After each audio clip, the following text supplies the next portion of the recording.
আমি বেড়াচ্ছি শ্মশানে, মা আমাকে খেতে দিছি। খেতে দিয়েছিল? হ্যাঁ। কি খেতে দিল? এরকম কখনো হয়েছে যে সাধনা করতে বসেছেন বারবার আপনাকে সাধনার পথে ব্যাঘাত করেছি। আমি একটা ভোর জঙ্গলের মধ্যে সাধনা করছি, হ্যাঁ হ্যাঁ, রাত 12টার সময়। সেই জঙ্গলটার মধ্যে মেয়ে ছেলেটা আসলো কোথা থেকে? ওদের যে আকৃতি যদি দেখেন সামনাসামনি আপনি ডেড হয়ে যাবেন।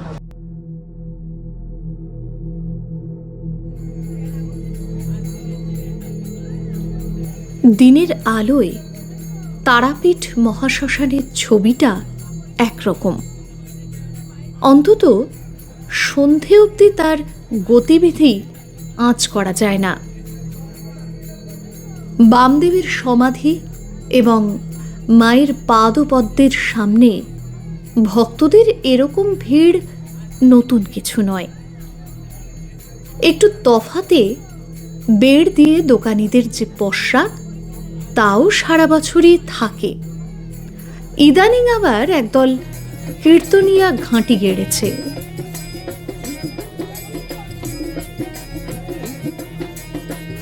আপাতভাবে দেখলে সবই স্বাভাবিক, অন্তত সন্ধে অবধি তো তাই। কিন্তু সন্ধে গড়িয়ে রাত যখন গভীর হতে থাকে, এই মহাশ্মশান এক অন্য রূপ নেয়।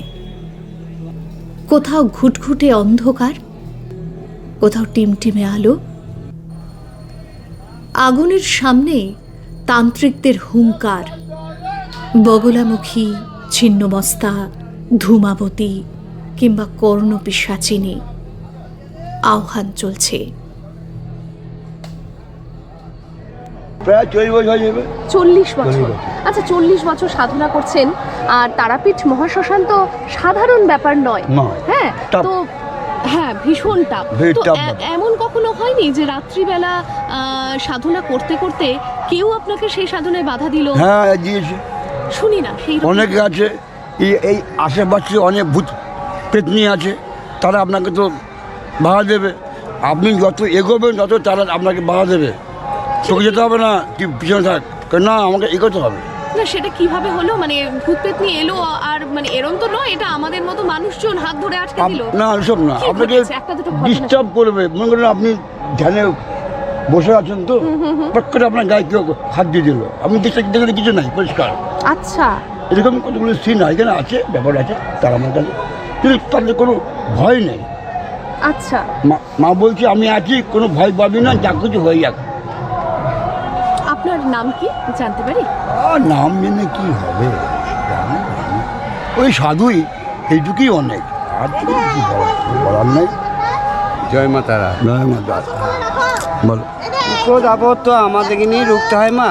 আমারই ঝোলা নিয়ে পালিয়ে গেছে, মাথায় দিয়ে শুয়ে আছি, তো কোথা থেকে বালক চলে এলো। ওদের যা সিন, আচ্ছা, ওদের যা মানে ওদের যা আকৃতি যদি দেখেন সামনাসামনি আপনি ডেড হয়ে যাবেন। মা তারা যে এলো আমার কাছে, নিজেকে নিজে বুঝতে পারবো। কার কাছে কখন এলো সে নিজেই বুঝতে পারবে যে মায়া মার আমার কাছে এসেছিলেন। হ্যাঁ, কেন আমরা ধ্যান যোগে বা উপোস টুপোস করলে পরে, অমাবস্যা করলে এগুলো আমরা বুঝতে পারি। আমাদের কাছে চলেও আসে, কোথা থেকে এক তারা এসে হয়তো প্রসাদ দিয়ে চলে গেল। আমরা সেইটাকেই মা তারা রূপে আমরা সাধনা করি।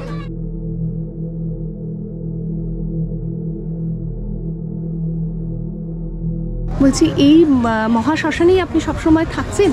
সবসময়, রাতেও থাকি, সাধনা করছেন? অবশ্যই। এরকম কখনো হয়েছে যে সাধনা করতে বসেছেন বারবার আপনাকে সাধনার পথে ব্যাঘাত করেছি। কি কেমন ভাবে ব্যাঘাত? অভূতভাবে ব্যাঘাত করেছে, আমাকে অভূতভাবে ব্যাঘাত করেছে। যেমন অপঘাতে যেটা মৃত্যু হয় সেই ব্যাপার। আচ্ছা, তাদের আত্মা পরিতৃপ্ত হয়, অতৃপ্ত আত্মা, তারাই কিন্তু এই শ্মশানের মধ্যে, তাদের কিন্তু যখন দাও করার পরেই তারা কিন্তু বিচরণ করে, মানে ঘুরে বেড়ায় তারা। আচ্ছা, সেই তৃপ্তি পাওয়ার জন্য। আর আমি দেখছি একটা এখানে মানুষের মানে মাথার খুলি তালা চাবি দিয়ে আটকে রেখেছেন কেন? এটা গুরুদেবের আদেশ। গুরুদেবের আদেশ আছে এটা, গুরুদেবের আদেশ। এটা গুরুদেবের আদেশ দিয়ে ওটাই বন্ধন করে রাখা হয়েছে। গুরুদেব গত হয়ে গেছে, ওই জন্য রাখা আছে। আচ্ছা এটা কার? ওটা লেডিস। আচ্ছা আচ্ছা ঠিক আছে, ওটা হ্যাঁ। লেডিজের মাথা। এটা অনেকদিন আগেকার, বহুদিন, 100 বছর হয়ে গেল, রেলে কাটা। আচ্ছা রেলে কাটা পড়েছে এমন এক মাথা।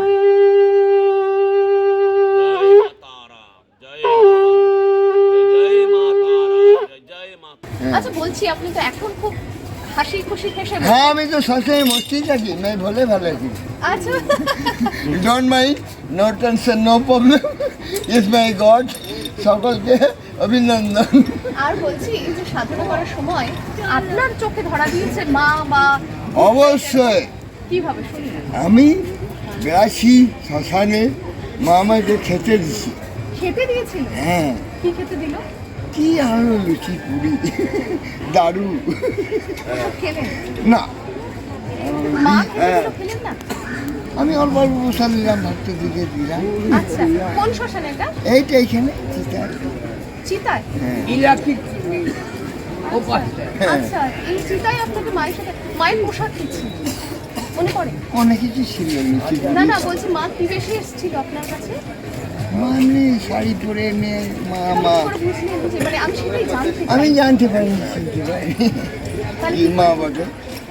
না এই যে তারা মা এসছে আপনার কাছে হ্যাঁ সেটা বুঝতে পারবেন না। আমি পরে বুঝলাম সেন্সাস হয়ে গেলাম অজ্ঞান হয়ে গেলাম। আচ্ছা অজ্ঞান হয়ে গেলেন? হ্যাঁ দিয়ে কিছুক্ষণ পর আমার জ্ঞান ফিরল। তো আমাকে বললো তুই চিন্তা করিস না, তুই সবসময় সদানন্দে থাকবি, তোর আমি সব কিছু দিব। ভাবছি আমি আর অনেক- আমি ওদিকে এই সব জিনিসগুলো পড়াতাম। আচ্ছা আপনি পড়াতেন? হ্যাঁ, আমার নামই সত্য। আচ্ছা আর যখন হ্যাঁ হ্যাঁ গরমকাল, ওপরে প্লাস্টিক প্যান্ডেল, হ্যাঁ হ্যাঁ তলায় কম্বল, এই যে বারবার করে কম্বল দিচ্ছে, হ্যাঁ হ্যাঁ ওপরে কম্বল, হ্যাঁ গরমকালে কম্বল ঢাকা দেওয়া যায় না মরা পুড়িয়ে গেল। আর 2টোর সময় তখন জেগে উঠলাম, উঠে মাকে দিলাম গালাগালি কেন? যে তুমি মা হয়ে ছেলেকে এইভাবে সন্তান জন্ম দিচ্ছ আর তারা কামড়াচ্ছে। তখন মা বলছে হ্যাঁ ঠিক বুঝিস, কেন মায়েরই সন্তান, মশা মাছি সবই তো মায়ের সন্তান। তখন বলছে হ্যাঁ রে খেবা ঠিকই তো, তোর মুখ দিয়ে একটা গন্ধ বেরোচ্ছে। মা সবাই তো খায়। বলছে বোকা, এই তোর ধর্ম, এই তোর কর্ম, নাম তোর সত্য। আমাকে টানছে চুল শ্মশানে। টানছে? আচ্ছা শ্মশানে আর টানছে। তখন বলছে আমার মেয়েকে যখন চুলের মুঠি, মানে আমি যে বিয়ে করছি তাই আমার বউকে চুলের মুঠি টানতাম, আচ্ছা তাহলে মা এখান থেকে কি করে যান?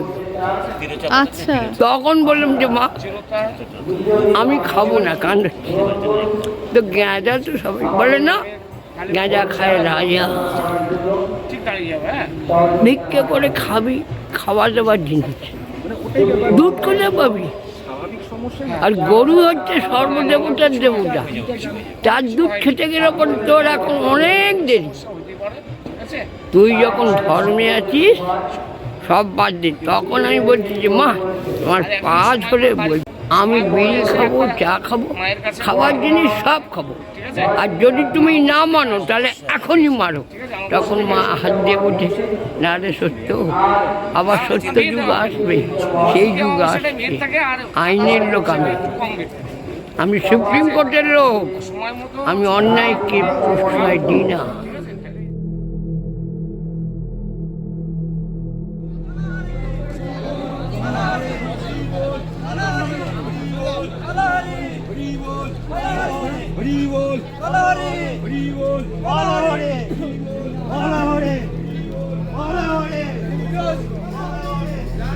আচ্ছা বলছি যে আমি না বেশ ছোটবেলায় এসেছিলাম, তখন ছিল কাঠে পোড়াতো। আচ্ছা, হ্যাঁ। এখন আমি দেখছি যে মানে একটু বড় হয়ে আসার পরে দেখছি যে এই যে চুল্লিতে পোড়ায়। তো এই দুটোর মধ্যে মানে মানে শ্মশানের মাহাত্ম্যটা কি কমে গেল? শ্মশানের মাহাত্ম্যটা তো কমেই গেল একরকম, এই তো, অ্যাকচুয়ালি হ্যাঁ, কমলো। যেটা কাঠে পোড়ানো হতো ওটা বন্ধ করে দিয়েছে। হ্যাঁ এখন এখানে নানান রকম কাজ হচ্ছে। হ্যাঁ, এখন পয়সার জন্য অনেকজন অনেক রকমের কাজ করছে। একদমই, হ্যাঁ, একদমই, হ্যাঁ, এখন শ্মশানটার প্রতি কারোর লক্ষ্য নাই। হ্যাঁ, শ্মশানটাকে একদম নোংরা করে ফেলেছে। যে শ্মশানে কোনোদিন জুতো পরে কেউ ঢোকেনি, ঢুকিনি, হ্যাঁ, হ্যাঁ, সেই আমি- শ্মশানে আজকে জুতো পরে ঢুকছে। এই যে ঢালাই রাস্তাগুলো করে দিয়েছে, এর জন্যে মানুষ এখন সবাই পাকা রাস্তার মধ্যে হাঁটছে। হ্যাঁ, আমার জুতো মনে পরে আছে চলে আসছে। ছোটবেলায় এসেছিলাম যখন, তখন সেই কাঠের আগুনে পোড়ার মানে মানুষকে যে পোড়াতো, সেই যে কাঠ কয়লা সেটা পায়ে বিঁধতো, হ্যাঁ। এত মানে পাহাড়ের হ্যাঁ, মতন হ্যাঁ, হয়ে করতো। ওটা আছে, ওই সাইড দিয়ে আছে, ওটা এখন বন্ধ করে দিয়েছে। হ্যাঁ, হ্যাঁ। সেটা এখনো পাকা করে দিয়েছে। হ্যাঁ, এই শ্মশানটা আজকে বলছে তারাপীঠ, আজকে বলছে তারাপীঠ, কিন্তু এই জায়গাটা তারাপীঠ নাম কেন হলো? আগে তো তারাপীঠ নাম ছিল না। আচ্ছা, এই জায়গাটার নাম কি জানেন? কি? এই জায়গাটার নাম হচ্ছে চণ্ডীপুর গ্রাম। আচ্ছা, হ্যাঁ, চণ্ডীপুর গ্রাম। এই জায়গাটার নাম হচ্ছে কাগজ কলমে দেখতে পাবেন চণ্ডীপুর গ্রাম। যখন বামদেব এখানে মাকে সাধনা করে যখন নিয়ে আসলো, তখন ওই বামদেবই প্রচার করেছে তারাপীঠ। যখন তারা মায়ের সঙ্গে যখন বাবা নেলা খেলা করতে লাগলো, হ্যাঁ, তখন এই তারাপীঠ নামটা প্রচার হলো। আর বলছি যে কখনো কোনো কিছু হয়নি যেটা হয়তো সাধারণ মানুষের সামনে এলে আমরা হয়তো মূর্ছা যেতাম? হ্যাঁ, না, হয়েছে, আমার সামনেও হয়েছে। কি হয়েছে? হ্যাঁ, ও মায়ের আবির্ভাব হয়েছে, মা অনেক ভয় দেখিয়েছে, অনেক জ্বালিয়েছে। আচ্ছা, সেটা আপনার সাথে হয়েছে? হ্যাঁ, হয়েছে আচ্ছা, আমার সাথে। অঘুরি সাধনা করলে কি কাঁচা মাংস খেতে হয়, এমন কোনো ব্যাপার রয়েছে? হ্যাঁ, এগুলো তো যখন সংস্কার হয় তখন তো হয়। আচ্ছা, কখনো এমন হয়নি যে কোনো সাধনা করতে বসেছেন, যে কোনো জায়গায় হোক, হয়তো কোনো যজ্ঞ করবেন বা কোনো করবেন, কিন্তু আপনি কমপ্লিট কিছুতেই করতে পারছেন না, বা হয়তো মাঝপথে আটকে দিল, আবার করে আপনাকে শুরু করতে, এরকম কখনো ঘটনা ঘটেনি? ঘটেছে? ঘটেছে, ওই জপের সময় অনেক বাধা বিঘ্ন আসে। একটা একদম পুরোপুরি সুন্দর করে হ্যাঁ। শুনি আমি। যেমন ধরো, আমি যদি একটা কোনো কাজকর্ম করি বা আমি যদি জপ তপে বসি, তখন আমার সামনে অনেক কিছুই হয়েছে। হ্যাঁ, আচ্ছা। কিন্তু সম্পূর্ণ সব কথা তো আর বলবো না। হ্যাঁ, না না, সেটা একটা দুটো যেটা বলা যায় তেমন শুনি না। মা আমাকে দেখা দিয়েছে, মায়ের সাথে আমার সাক্ষাৎ হয়েছে, মায়ের আমি পূজা আর্চা করি। কেমন দেখলেন রূপ? মা আমাকে সাধারণ মানুষের মতো রূপ দেখা দিয়েছে। আচ্ছা, আচ্ছা, এবার মাকে চিনে নিতে হবে। আমি একটা ভোর জঙ্গলের মধ্যে সাধনা করছি, হ্যাঁ, হ্যাঁ, রাত 12টার সময়। হুম, সেখানে একটা মেয়ে ছেলে চলে গেল। সেই জঙ্গলটার মধ্যে মেয়ে ছেলেটা আসলো কোথার থেকে? একদম। এটাই তো হচ্ছে ব্যাপার। হ্যাঁ। কিন্তু তারা এসে এরকম হয়নি যে কখনো আপনার সেই সাধনাটা, মানে অনেক কিছু তো হয় যেটা আমি শুনেছি, আমরা তো হয়তো ভয় খেয়ে উঠে গেলাম বা কিছু। হ্যাঁ, হ্যাঁ, না, হ্যাঁ, সেটা হয়েছে আপনার কখনো? অবশ্যই। ভয় পেয়েছেন? না, আমি ভয় পাইনি, কিন্তু ভয় পাইনি, দেখা দিয়েছে মা। হ্যাঁ, তাকে ধরতে গিয়েও ধরতে পারিনি, সে আচ্ছা। চলে গেছে। আচ্ছা, এরকম কাণ্ডটা হয়েছে আমার সঙ্গে। হঠাৎ করে আমি অঘুরি হয়ে গেলাম এই কারণেই, তার কারণ আমার তো এই পাশেই গ্রাম। আমার গ্রামের মধ্যে একটা আমার আশ্রম আছে। আচ্ছা, আপনার আশ্রম? সে আশ্রমেতে গ্রামের নাম কি? করকরিয়া। আচ্ছা, করকরিয়া আমার বাড়ি।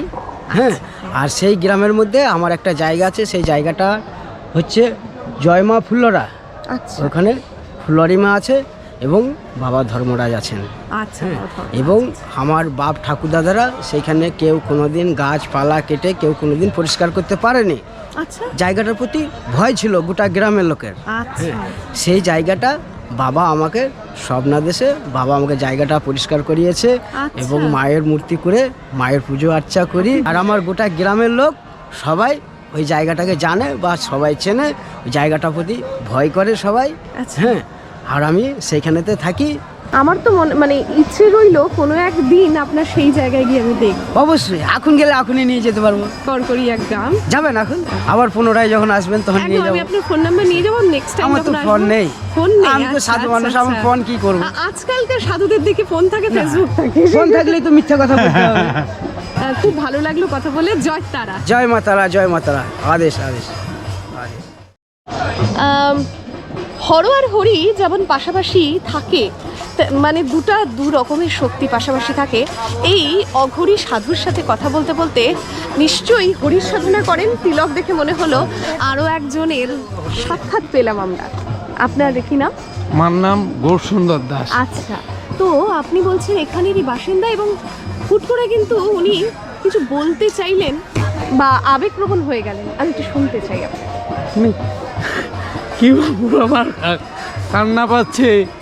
আমি মাত্র 2 মাস হলো এখানে এসেছি। আচ্ছা, আমি ব্যাংকে চাকরি করতাম, আমি এটা রিজেন দিয়ে দিয়েছি। আমি সিন্ডিকেট ব্যাংক অফ ইন্ডিয়ায় চাকরি করতাম, আমি রিজেন দিয়েছি। আমি ঘুরেছি অনেক। আমি মায়াপুরের একজন সদস্য, মায়াপুরের গৌরাঙ্গ কুটিরে 3 বছর সেবা করেছি। আমার প্রভুর নাম হচ্ছে দীনবন্ধু প্রভু, এবং বর্তমান যিনি প্রভু এই এখানকার ইস্কন, যেটা বীরচন্দ্রপুর ইস্কনের উনি প্রেসিডেন্ট, ওনার নাম হচ্ছে নিতাই পদ কমল প্রভু। আচ্ছা, বলছি মায়াপুর থেকে তারাপীঠ এই যাত্রাটা হঠাৎ হলো কেন? হঠাৎ হলো কেন, দেখুন আমি মায়াপুর ছেড়ে দিলাম। মায়াপুরটা আমার ভালো লাগলো না। আমার প্রভু বললো তুমি যাও, যেদিন যাবে সেদিন ভিক্ষা হাতে করে ঘুরবে।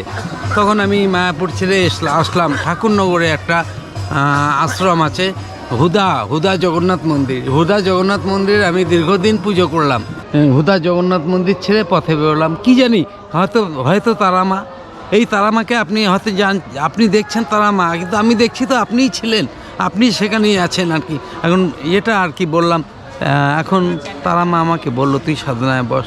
আমি বিগত 1 মাস ধরে সাধনায় রত হয়েছি। তারা মা আমাকে সত্যি সত্যি প্রসন্ন হয়েছে। তারাপীঠ শ্মশানের আপনার সময়কাল খুব কম বলছে। হ্যাঁ, খুব 1.5 মাস। 1.5 মাস মাত্র। আমি একটা ঘর ভাড়া নিয়ে থাকি ওখানে পাশে। আচ্ছা, এই শ্মশানের মধ্যে? না, শ্মশানের বাইরে ফুলের ডাঙায় ঘর ভাড়া নিয়ে থাকি। আচ্ছা আচ্ছা। আর এইখানে এসে সাধনা করি। তা আচ্ছা, বলছি আপনার চোখে কখনো কেউ ধরা দিয়েছে? অবশ্যই, সবাই আমি একটু শুনি। সেই বলি, সেটাই বলছি।